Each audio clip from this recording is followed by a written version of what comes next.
Hospitals have a silence that isn't an absence of sound. It's an excess of everything that hasn't been said. The television in the corner was showing some random program, but nobody was watching. A woman dozed off with her head tilted to the side. A man paced back and forth, counting his steps as if that could prevent the worst. I had been sitting in the same chair for 6 hours. My back ached. My legs were numb. My hands smelled of hand sanitizer and fear. On the other side of the white door, my sister was having surgery. Laura, my older sister, the person who always took care of me when our parents weren't around. Now it was me who was waiting. The red sign flashed mercilessly. Surgery in progress. Each time the light flashed, my heart skipped a beat. I shouldn't have looked at my phone, but the silence was crushing me. A short vibration, then another. I opened it reflexively. Instagram. A name I knew better than I'd like appeared at the top of the screen. Eduardo. My sister's husband. I clicked. The contrast was violent. Too much light. Too many colours. Too much sound. A huge yacht cut through an almost unreal blue sea. The sky was clear. People laughed in the background. Loud, cheerful, carefree music. The camera turned. Eduardo appeared. Sunglasses. White shirt open at the chest. Recent tan. He raised a glass of champagne. "To life," he said, smiling. The glasses clinked. The video ended. My stomach churned. I looked up. The same white door, the same red sign, the same hospital smell. My phone felt too heavy in my hand. While Eduardo toasted to life, my sister fought for it. I felt something break inside me. It wasn't sadness. It was clarity. Laura was always the calm one. I was the question. When we were children, if someone fell, Laura would help them up. I wanted to know who had pushed them. "You need to trust people more," she would say. "You need to observe more," I would reply. Neither of us was entirely wrong, but one of us would pay a higher price. He arrived with flowers. Not simple flowers. An expensive, extravagant arrangement. He smiled at me first. "You must be the sister." I observed the way he spoke, how he occupied space, how he looked at Laura as if evaluating something he already considered his own. Laura was enchanted. I was alert. The wedding was too perfect. Impeccable decoration, emotional vows. Eduardo cried at the altar. Everyone commented, "What an incredible man." I noticed something different. When Laura took a second longer to say yes, Eduardo squeezed her hand. It was quick, almost invisible, but I saw it. The operating room door opened for a few seconds. A doctor came out, spoke quietly with a nurse, and returned. Nobody said anything. That nothing weighed more than any word. I looked at my phone again. Eduardo's story was still there. Laura's illness didn't have an easy name. It was rare, progressive, unfair. The doctors talked about possibilities, about experimental treatments, about time. Time was something nobody could guarantee. Eduardo seemed like the perfect husband in public. He posted photos holding her hand, texts about faith and strength, but he never stayed late. He never slept at the hospital. Never. During her second hospitalization, I asked a nurse, "Does her husband come later?" She hesitated. "He sometimes shows up." Sometimes. My sister was dying. Sometimes it wasn't enough. A doctor pulled me aside. "Can you talk to her husband?" "Why?" "We need his authorization." Authorization. The word chilled me. Why did something so urgent depend only on him? I went back to my chair. I opened Eduardo's profile again. I scrolled through old photos, trips, smiles, luxury. I saw something else. Laura appeared less and less, and when she did appear, she was always weak. I could have called him, shouted, confronted him, demanded explanations. I didn't give any. Instead, I turned off my cell phone, and I thought, if he thinks no one is watching, he's going to be wrong.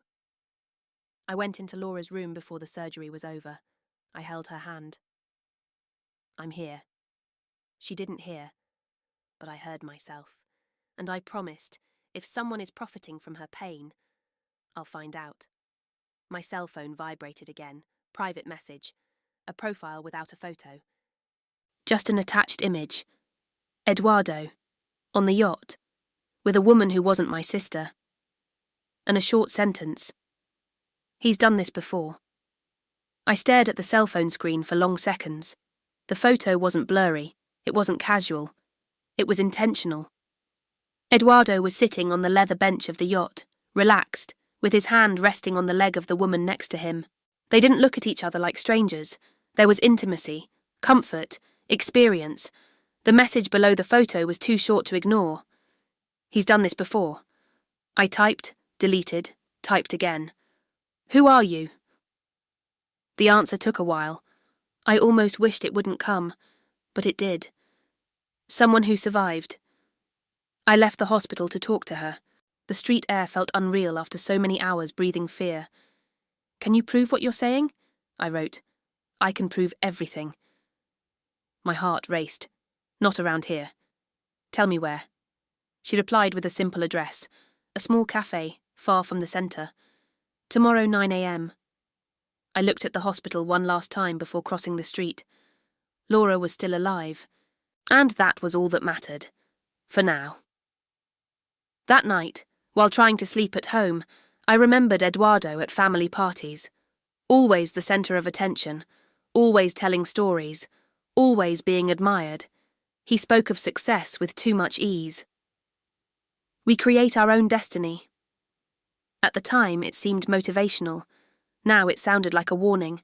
The cafe was small, almost hidden. I arrived early. She was already there, sitting with her back to the door, hair tied back. Simple clothes, no sign of luxury.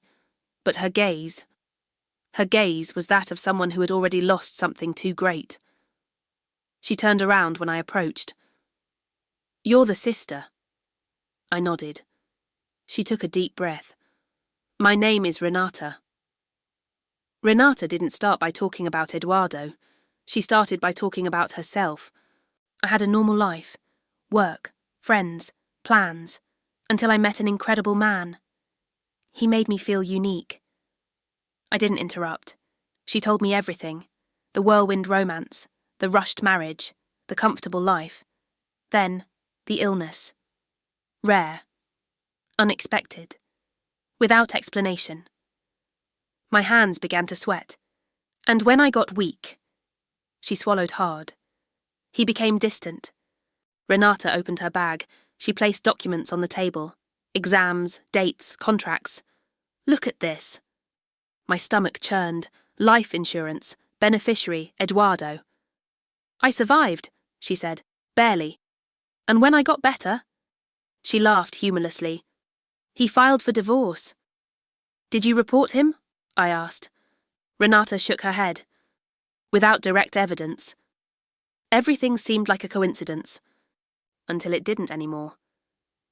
You're the second. That sentence hung in the air. Or the third. Does he know you're here? I asked. No. He could hurt my sister. Renata stared at me. He only hurts when he thinks he's winning. That sentence stayed with me. Laura was still in an induced coma. The doctor called me in for a chat. She's strong. But his tone wasn't convincing. I asked. Did your husband authorize the new protocol? He hesitated. Yes. I felt a chill run down my spine. Eduardo was making a decision. Eduardo showed up at the hospital late in the afternoon. He hugged doctors. He greeted nurses. When he saw me, he smiled. How are you? The wrong question. Observing, I replied. He raised an eyebrow. It's always been like this. Yes. It always has been. Eduardo talked too much. This phase will pass. We need to think about the future. Future. He spoke the word as if he already had a plan. You trust me, don't you? I smiled. Of course. It was the most dangerous lie I've ever told. Renata and I didn't make promises. We made a silent agreement. I observed from the inside. She observed from the outside. Together, we put the puzzle together. An older nurse pulled me aside. Can I tell you something? I nodded. Your brother-in-law asks a lot of questions. About what? About doses? About side effects? My heart raced. Eduardo didn't notice my cell phone recording. If she gets worse, he said to the doctor. The insurance covers everything, right? The doctor stepped away. This isn't an appropriate conversation. But it was too late. I had everything. That night I sat beside Laura's bed. You need to wake up. I held her hand. He can't win.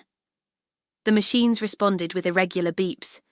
Renata sent me one last message that night. A list, 3 names, 3 women, 3 similar stories, and a final sentence. Your sister still has time. But I knew. Time was running out. I stared at the names on the phone screen as if they could rearrange themselves and make less sense. 3 women, 3 different cities, 3 rare diagnoses, and a single common point: Eduardo. Renata wasn't exaggerating. It wasn't a coincidence. It was a pattern. The kind of pattern that only exists when someone repeats the same mistake, or the same crime. I sat in the car before going into the hospital. My hands trembled on the steering wheel. The question wouldn't leave me alone. How many times had he come this close before?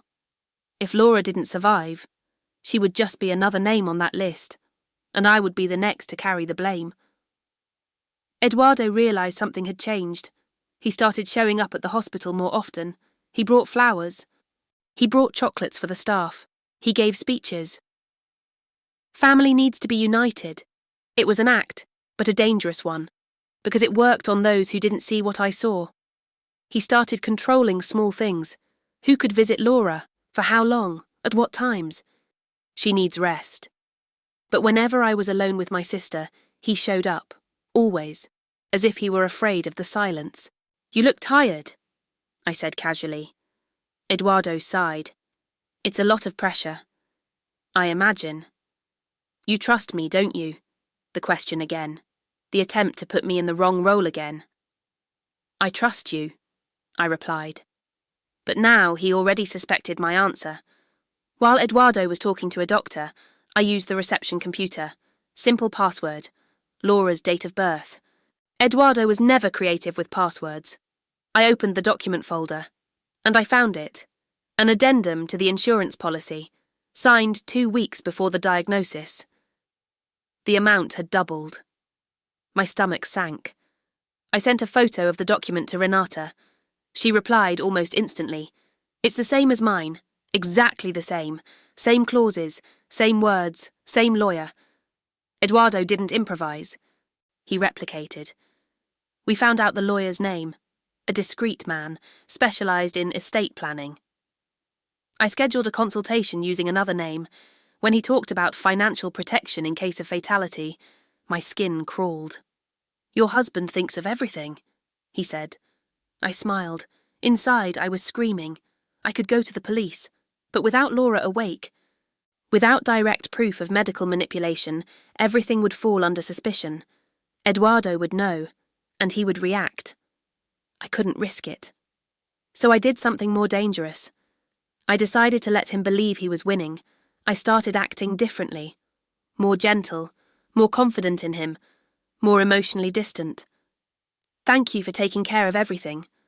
Eduardo relaxed. Men like him need to believe they control the narrative. He went back to travelling. Business. This time he left traces, cards, hotels, messages. Renata was keeping track of everything. He didn't notice. One early morning, I felt Laura's fingers squeeze mine, lightly, almost nothing, but enough. I called the nurse. She reacted. It was little, but it was hope. When I told Eduardo, his face hardened for a second. It was quick, but I saw it. That's great, he said. It didn't seem like it. He called me to talk in the hallway. If something happens, to her, to all of us. The threat was there, disguised as concern. Do you trust me? This time I answered differently. I trust the truth. He remained silent. Renata, I, and another woman from the list met virtually. 3 stories, 3 pieces of evidence, an undeniable pattern. We decided on the right moment. It wouldn't be at the hospital. It would be in public. Eduardo announced a dinner. To thank you for your support. Perfect. He wanted the spotlight. We would give it to him. I organised everything. Videos, audios, documents, nothing emotional, just facts. Because facts don't argue. I sat next to Laura. Tomorrow everything changes. She opened her eyes, confused, weak, but open. She recognised me. A tear rolled down her cheek. On the morning of the dinner, Eduardo smiled at me. Thank you for being with me. I held his hand. Until the end. He believed it. That night, while I was getting ready for dinner, I received an unexpected message. Unknown number. Just 1 sentence. He knows. My heart raced, because now there was no turning back. I stood in front of the mirror. Simple dress, hair tied back, pale face. The message flashed on the screen. He knows. It didn't say what, it didn't say how or who, but the effect was immediate. Eduardo never played without an advantage. If he knew, something had changed. I took a deep breath. If I backed down now, Laura would pay the price. I deleted the message, and I left the house. The restaurant was sophisticated, too elegant for the weight I carried. Warm lights, nicely set tables, soft music. Eduardo was in the centre, receiving hugs, handshakes, compliments. An admirable man. An exemplary husband. He smiled like someone wearing an old, comfortable mask. When he saw me, he came to me. You look beautiful. You too, I replied. We lied together. Before I could sit down, I saw something that wasn't in the plan. Renata entered. Dark dress, firm posture, determined look. Eduardo froze for half a second. Brief, but enough. He recovered too quickly. Do you two know each other? Someone asked. Not yet, I replied. Eduardo lightly clinked his glass. I want to thank everyone. He spoke of faith. He spoke of strength. He spoke of love. Every word seemed rehearsed. My wife is getting better. Some applauded. I clenched my fingers under the table. Renata raised her hand. May I say something? Silence fell like a blade. Eduardo tried to smile.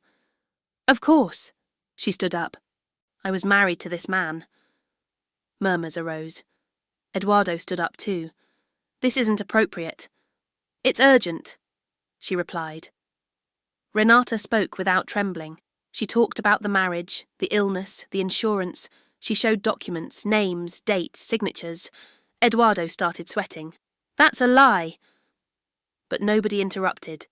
Before he could react, another woman stood up. My name is Camilla. Another story, another rare diagnosis, another insurance policy. The pattern was becoming impossible to ignore. Everyone was looking at Eduardo now. He was breathing too fast. This is a conspiracy. I stood up. I connected my phone to the restaurant's big screen. The video started. The yacht, the sun, the toast. Eduardo toasting, while Laura fought for her life. Nobody said anything. The video spoke for itself. I pressed another button. Eduardo's voice echoed through the room. If she gets worse, the insurance covers everything, right? The doctor refused to answer. Absolute silence. Eduardo shouted, Enough! He tried to approach me. 2 men held him back. This is persecution. But nobody believed him anymore. Someone called the police. It wasn't me. I never needed to. Eduardo sat down, defeated. For the first time he seemed small. I looked at him. She woke up. His eyes widened. Laura woke up. That was the real sentence. Eduardo was taken away. Some cried, others argued, many just watched. I left. I needed to go back to where it all began. Laura was awake, weak, confused, but alive. I held her hand. He can't hurt you anymore. She closed her eyes, relieved. While I watched Laura sleep, my cell phone vibrated. Unknown message. Just one question. How many more are left? And I understood. Eduardo wasn't unique. He was just one among many. After it was all over, the world didn't explode. There was no dramatic music. There was no applause. There was no feeling of victory. There was silence. The kind of silence that comes after something very big falls and raises too much dust to see anything. I sat back down in that same hard hospital chair, the same one from days ago, but I wasn't the same person anymore. It took Laura days to understand everything. The mind follows the body at its own pace. "He was here?" she asked one morning. I swallowed hard. "No." She closed her eyes.